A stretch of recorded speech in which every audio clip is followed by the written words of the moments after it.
तो दोस्तों IBPS PO का नोटिफिकेशन आउट हो चुका है। अगर आप भी बैंकिंग की प्रिपरेशन कर रहे हैं तो ये वीडियो आपके लिए काफ़ी इंपॉर्टेंट होने वाला है।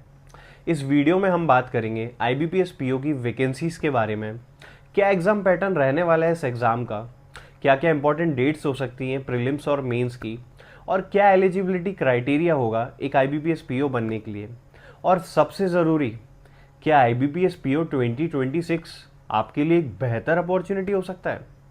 सो हेलो एवरीवन, मेरा नाम है देवांश और आप देख रहे हैं बैंकर्स विजन, जहां पर आप सीखेंगे बैंकिंग एक बैंकर से। बिना किसी डिले के शुरुआत करते हैं इस वीडियो की। आइए दोस्तों, हम इंपॉर्टेंट डेट्स देखते हैं इस एग्ज़ाम की। जो एग्ज़ाम की फॉर्म फिलिंग डेट है वो 1 जुलाई यानी कि आज से स्टार्ट है 21 जुलाई तक। आपका जो प्रीलिम्स है वो अगस्त में शेड्यूल्ड है, और मैं आपको बता दूं इसकी एग्जैक्ट डेट्स भी, जो कि 22 से 23 अगस्त के बीच में एग्ज़ाम है। मेंस आपका होने वाला है अक्टूबर में, आपका पर्सनैलिटी टेस्ट नवंबर में होने वाला है, और इंटरव्यू भी नवंबर दिसंबर में हो जाएंगे। प्रोविजनल अलॉटमेंट आपका जनवरी में हो जाएगा। अब यह प्रोविजनल अलॉटमेंट क्या होता है? प्रोविजनल अलॉटमेंट होता है ये जो 11 बैंक हैं इनमें से आपको कौन सा बैंक मिल रहा है वो आपको मिल जाएगा। अब जैसा कि यहाँ पे दे रखा है कंपनसेशन स्केल ऑफ पे, दोस्तों बेसिक सैलरी पे मत जाना, मैं आपको बता दूं लगभग इसमें आपको 90,000 के अप्रॉक्स सैलरी आती है। एक IBPS PO की सैलरी लगभग 90,000 के अप्रॉक्स पड़ती है। तो दोस्तों अब हम देखते हैं एलिजिबिलिटी क्राइटेरिया इस एग्ज़ाम का। सबसे अच्छी बात IBPS में क्या होती है कि इसका जो एज लिमिट रहता है वो 20 से लेकर 30 ईयर्स तक रहता है। SBI में आपको 21 ईयर्स से मिलेगा, लेकिन IBPS में वो 20 से ही स्टार्ट है। और इसमें जो मिनिमम एजुकेशन क्वालिफिकेशन चाहिए आपको, वो आपका होना चाहिए ग्रेजुएशन। अब हम देखते हैं एग्ज़ाम पैटर्न, जो कि बहुत ज़्यादा ज़रूरी है इस एग्ज़ाम के लिए, क्योंकि इस साल IBPS ने कुछ अलग करा है। पहले क्या होता था, क्वांट और रीजनिंग 35 मार्क्स के होते थे, और इंग्लिश जो होता था 30 मार्क्स का, जो कि ओवरऑल 100 बनाते थे। लेकिन अब IBPS ने क्या करा है कि इंग्लिश तो आपका 30 मार्क्स का ही होगा, लेकिन जो क्वांटिटेटिव एप्टीट्यूड है वो 30 मार्क्स का होने वाला है, और रीजनिंग आपका 40 मार्क्स का होने वाला है, जिसमें आपके क्वेश्चंस तो 35 ही आने हैं, लेकिन उसके मार्क्स जो रीजनिंग के वो 40 के हो जाएंगे। अब हम आते हैं मेंस की तरफ। मेंस में जो आपका एग्ज़ाम पैटर्न है, reasoning 40 question 60 mark, current affair 50 question 60 mark, English जो की है वो है 40 question 20 marks, and data analysis and interpretation यानी कि क्वांटिटेटिव एप्टीट्यूड ही वो 40 क्वेश्चन 60 मार्क्स। टोटल 170 क्वेश्चंस होने वाले 200 मार्क्स के, जिसके लिए आपको जो टाइम मिलेगा वो मिलेगा 160 मिनट्स। हाँ, मेंस जैसे ही ख़त्म होता है उसके बाद ही डिस्क्रिप्टिव स्टार्ट हो जाता है। आपको कुछ अलग नोटिफिकेशन नहीं मिलेगा इसके लिए, कुछ आपको बताया नहीं जाएगा। जैसे ही आपका लास्ट क्वेश्चन ख़त्म होता है मेंस का, उसके साथ ही आपका डिस्क्रिप्टिव स्टार्ट हो जाएगा।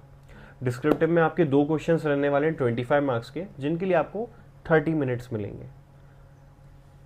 और यहाँ पे इन्होंने ये भी दिया है कि इसमें ऐसे एंड कॉम्प्रिहेंशन आएंगे 2 क्वेश्चंस में। काफ़ी सारे बच्चे डाउट में होंगे कि ये पर्सनैलिटी टेस्ट क्या होता है। दोस्तों पर्सनैलिटी टेस्ट सिंपल सा होता है, कुछ इसमें ज़्यादा आपको सोचने का नहीं है। अगर आपका मेंस क्वालिफाई हो गया है तो IBPS एक आपका पर्सनैलिटी टेस्ट लेता है, जिसमें इन्होंने ये भी लिखा है कि ये नॉन क्वालिफाइंग इन नेचर है, यानी कि इसके कोई मार्क्स नहीं जुड़ने वाले, लेकिन ये मैंडेटरी है, आपको अटेम्प्ट ज़रूर करना है, इसके मार्क्स नहीं जोड़ेंगे। और पर्सनैलिटी टेस्ट के बाद आपको इंटरव्यू के लिए बुलाया जाता है, और जो फाइनल रिजल्ट आता है वो आपके इंटरव्यू के मार्क्स और मेंस के मार्क्स मिलाकर मेरिट बनती है। ई नंबर पे दिया है पेनल्टी फॉर रॉन्ग आंसर्स, यानी कि इसमें क्लियरली मेंशन है कि क्वेश्चन जितने भी मार्क्स का है उसका 1/4 रॉन्ग आंसर्स में कटेंगे मार्क्स। जैसे कि अगर क्वेश्चन 1 मार्क का है तो 1/4 यानी 0.25 मार्क्स कटेंगे। क्वेश्चन अगर 2 मार्क्स का है तो 1/4 यानी कि 0.5 मार्क्स आपके माइनस हो जाएंगे। तो ज़रूरी नहीं है कि अगर हमें क्वेश्चन नहीं आ रहा है तो हमें अटेम्प्ट करना है।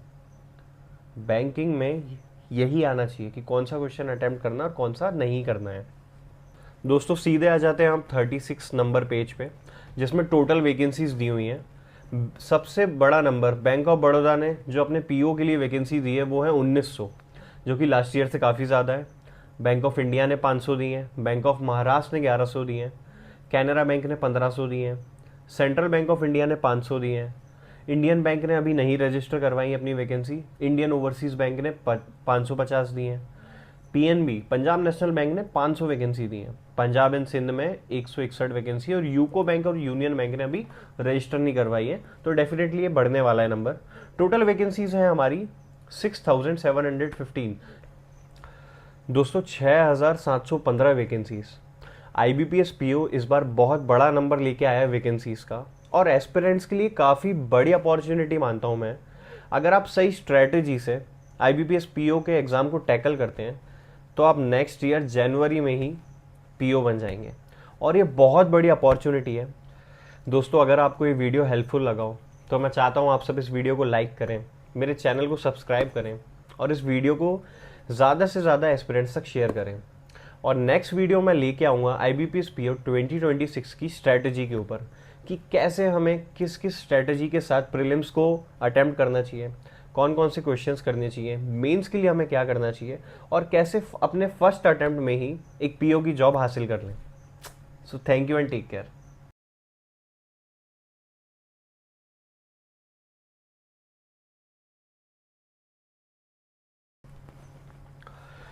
दोस्तों 6715 वैकेंसीज, मैं मानता हूँ ये काफ़ी बड़ा नंबर है प्रोविजनरी ऑफिसर पीओ की वैकेंसीज के लिए, और एस्पिरेंट्स को खुश होना चाहिए कि एक बहुत बड़ी अपॉर्चुनिटी है ये उनके लिए। और अगर आप चाहोगे सही स्ट्रैटेजी से इस एग्ज़ाम को क्लियर कर पाओगे। दोस्तों 6715 वैकेंसीज, मैं मानता हूँ एस्पिरेंट्स के लिए एक बहुत बड़ी अपॉर्चुनिटी है, क्योंकि बहुत नंबर ऑफ दोस्तों 6715 वैकेंसीज एक ये बहुत बड़ा नंबर है, और मैं मानता हूँ एस्पिरेंट्स के लिए बहुत बड़ी अपॉर्चुनिटी आईबीपीएस पीओ लेके आया है। और अगर सही स्ट्रैटेजी से हम इस एग्ज़ाम को टैकल करते हैं तो इसी ईयर हम प्रोविजनरी ऑफिसर यानी कि पीओ बन पाएंगे।